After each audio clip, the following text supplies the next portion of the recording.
마가복음 4장 1절로 12절 말씀 한 목소리로 봉독하겠습니다. 시작. 예수께서 다시 바닷가에서 가르치시니 큰 무리가 모여들거늘 예수께서 바다에 떠 있는 배에 올라 앉으시고 온 무리는 바닷가 육지에 있더라. 이 예수께서 여러 가지를 비유로 가르치시니 그 가르치시는 중에 그들에게 이르시되 들으라. 씨를 뿌리는 자가 뿌리러 나가서 뿌릴새 더러는 길가에 떨어짐에 새들이 와서 먹어버렸고 더러는 흙이 얕은 돌밭에 떨어짐에 흙이 깊지 아니하므로 곧 싹이 나오나 해가 돋은 후에 타서 뿌리가 없으므로 말랐고 더러는 가시떨기에 떨어짐에 가시가 자라 기운을 막음으로 결실하지 못하였고 더러는 좋은 땅에 떨어짐에 자라 무성하여 결실하였으니 30배나 60배나 100배가 되었느니라 하시고 또 이르시되 들을 귀 있는 자는 들으라 하시니라. 예수께서 홀로 계실 때에 함께한 사람들이 12제자와 더불어 그 비유들에 대하여 물으니 이르시되 하나님 나라의 비밀을 너희에게는 주었으나 외인에게는 모든 것을 비유로 하나니 이는 그들로 보기는 보아도 알지 못하며 듣기는 들어도 깨닫지 못하게 하여 돌이켜 죄사함을 얻지 못하게 하려 함이라 하시고. 아멘. 오늘은 마가복음 4장 말씀을 가지고 하나님 나라의 비유들이라고 하는 제목으로 묵상 나눔하도록 하겠습니다. 오늘 본문은 두 부분으로 나눠서 생각해 봅니다. 먼저 1절로 8절 씨 뿌리는 사람의 비유입니다. 한번 따라해 봅시다. 씨 뿌리는 사람의 비유.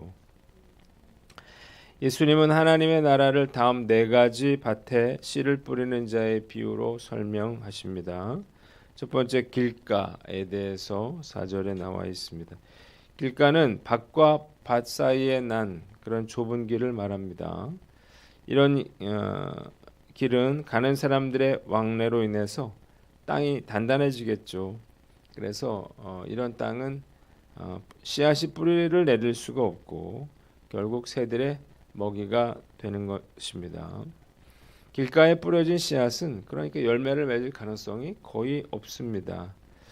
자, 길가라고 하는 것은 뒤에 나중에 해석이 나오지만 마음의 문을 굳게 걸어 잠그고 복음을 받아들이기를 아예 처음부터 배격하고 거부하는 자들의 마음 상태를 가리키고 또 새는 뿌려진 복음의 씨앗을 그대로 받아들이지 않고 방치하는 자들에게서 복음의 씨앗을 빼앗아서 구원을 받지 못하게 하는 사단을 의미합니다. 두 번째 돌밭이 5절에 6절 나와 있어요. 돌밭에는 흙이 얇게 덮여져 있는데 그래서 싹은 빨리 나죠. 이 돌이 달궈지니까. 그러나 뿌리가 이제 뿌리 내릴 수가 없기 때문에 그래서 성장할 수가 없습니다. 해가 나면 곧 시들어 버리겠죠. 자, 돌밭으로 비유된 사람들은 복음을 단순하고 피상적으로 이해하고 좋은 측면만 이렇게 보고 믿었다가 여러 가지 어려움이 생기면 즉시 신앙을 포기하는 그런 사람들입니다. 이들은 복음을 받을 때 기뻐하며 또 주를 위해 헌신할 것처럼 하지만 뿌리가 없어서 조그마한 시험에도 쉽게 무너져 말씀을 듣기 이전 상태로 되돌아가게 됩니다. 세 번째 7절의 가시떨기 밭인데요. 씨를 뿌릴 때 그 씨가 일부가 밭 주변에 가시덤불에 떨어지는 경우가 있습니다.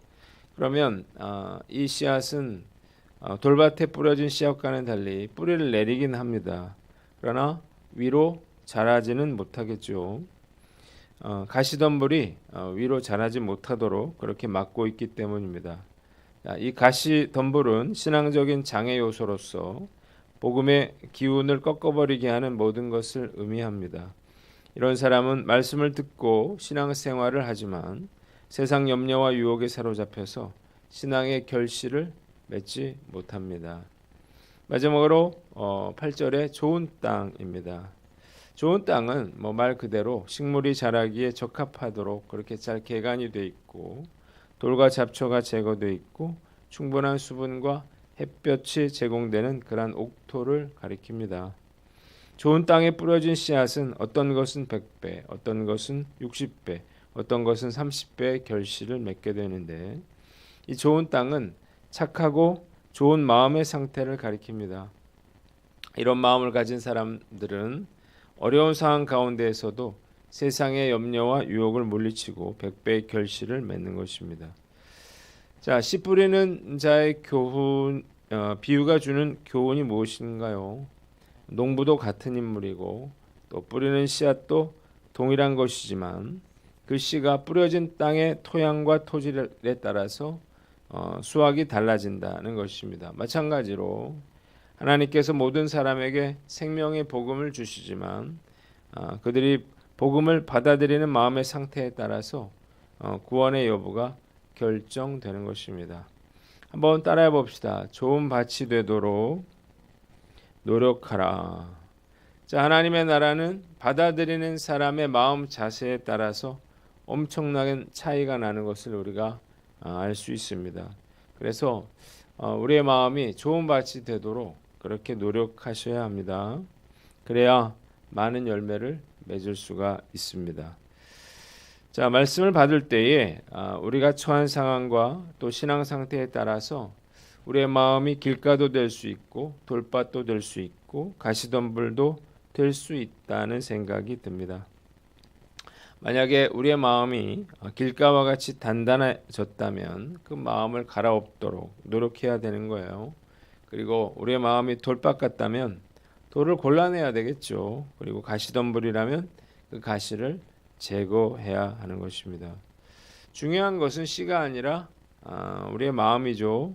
씨는 아무런 문제가 없는 것입니다.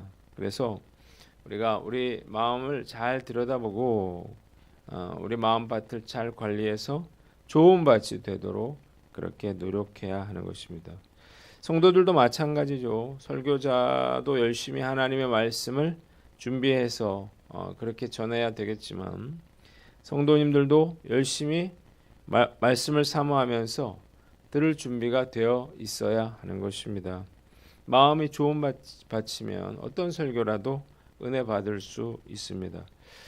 도대체 목사님 설교에서 얻을 것이 없습니다. 이렇게 불평할 것이 아니라 나는 그 설교를 듣기 위해서 과연 얼마나 노력했는가를 물어야 하는 것입니다.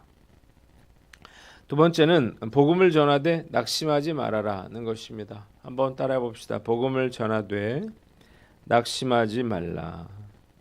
자, 우리나라 사람들이 생각하는 밭의 개념과 팔레스타인 사람들의 밭의 개념이 상당히 다릅니다.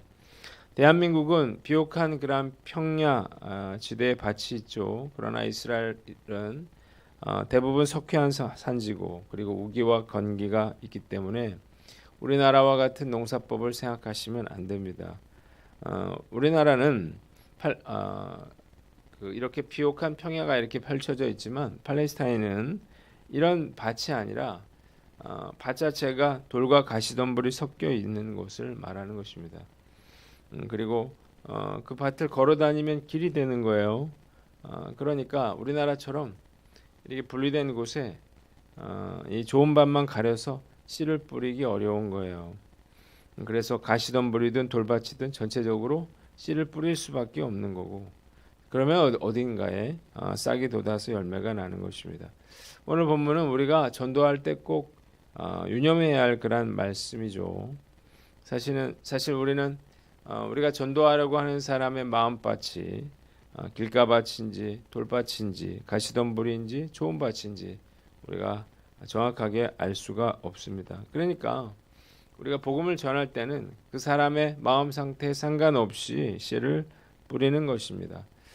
그러면 뿌렸던 씨앗들이 실패할 수 있겠죠. 그러나 그 중에는 좋은 밭이 있어서 반드시 복음을 듣고 열매를 맺는 사람이 있다는 사실을 믿으시기를 바랍니다.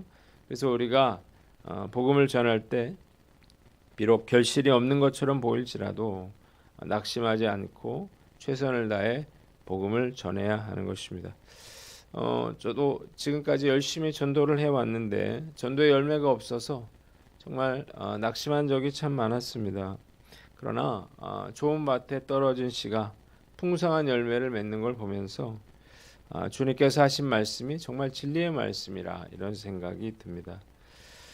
올해도 5월 전도 집회가 계획이 돼 있는데 작년만큼 열심히 할 수 있을까, 잘할 수 있을까 그런 걱정이 좀 돼요. 그런 상황이 못 되기 때문인데 그래도 열심히 해야 됩니다.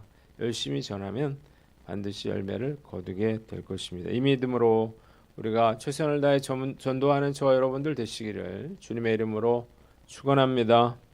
두 번째는 10절로 12절 비유로 말씀하신 목적입니다. 한번 따라해 봅시다. 비유로 말씀하신 목적. 자, 예수께서 혼자 계실 때에 사람들이 예수님께 그 비유가 무슨 뜻인지를 물었어요. 그러자 예수님이 너희에게는 하나님의 비밀을 주셨지만 바깥 사람들에게는 이 모든 것을 비유로 말한다고 했습니다. 자, 예수님이 말씀을 전하실 때 정말 자주 비유로 그렇게 말씀하셨는데 그 이유가 있어요. 첫 번째, 이해하기 쉽도록 하기 위해서였습니다. 예수님의 말씀은 진리의 말씀이죠. 이 진리를 쉽게 이해할 수 있도록 그래서 예수님은 주변 상황에 예를 들어서 그렇게 설명을 해 주셨습니다. 물론 비유로도 제자들은 예수님의 말씀을 완전히 이해하지는 못했지만 비유로 설명하셨기 때문에 그래도 쉽게 진리를 깨달을 수 있었던 것입니다.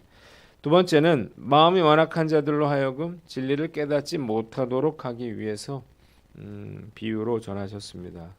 자, 천국의 비밀을 아는 것이 너희에게는 허락되었지만 그들에게는 아니 되었다 이렇게 말씀하셨는데 이유가 뭔가요? 천국의 비밀은 하나님 나라를 사모하는 자들에게만 허락된 것이기 때문입니다. 그래서 좋은 마음밭을 가진 자는 더 많이 받아서 넉넉하게 될 것이지만 그렇지 못한 자는 가지고 있던 은혜도 빼앗기게 되는 것입니다. 한번 따라해 봅시다. 영적으로 깨어 있으라. 하나님의 뜻은 감추어져 있습니다. 그래서 인간 스스로는 천국에 대해서 알 수가 없어요. 하나님께서 감추신 것을 보이실 때만 알 수 있는 비밀이에요. 그래서 그 사람이 아무리 똑똑하고 공부를 많이 했다 하더라도 이 하나님에 대해서 알 수가 없는 것입니다. 저는 이미 천국의 비밀을 깨달았습니다. 얼마나 감사한 일인지 모르겠어요.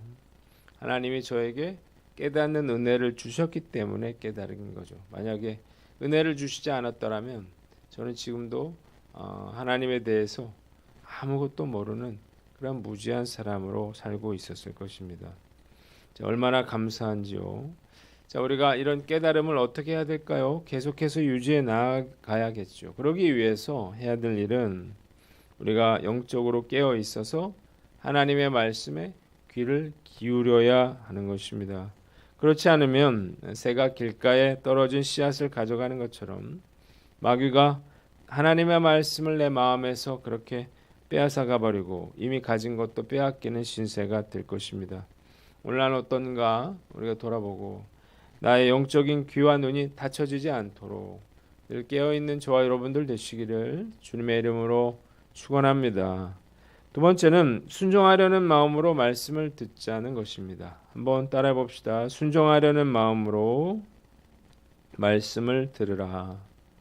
자, 복음이라고 하는 것은 누구나 깨달아 알 수 있는 것은 아니에요. 감춰져 있기 때문인데 예수님은 듣기만 하고 따르지 않는 자들은 깨닫지 못한 채로 그대로 놔두겠다 이렇게 말씀하셨습니다. 반면에 주님의 말씀에 순종하고 주님의 뜻을 따르려고 노력하는 사람에게는 계속해서 복음의 비밀을 깨닫게 해 주실 것입니다.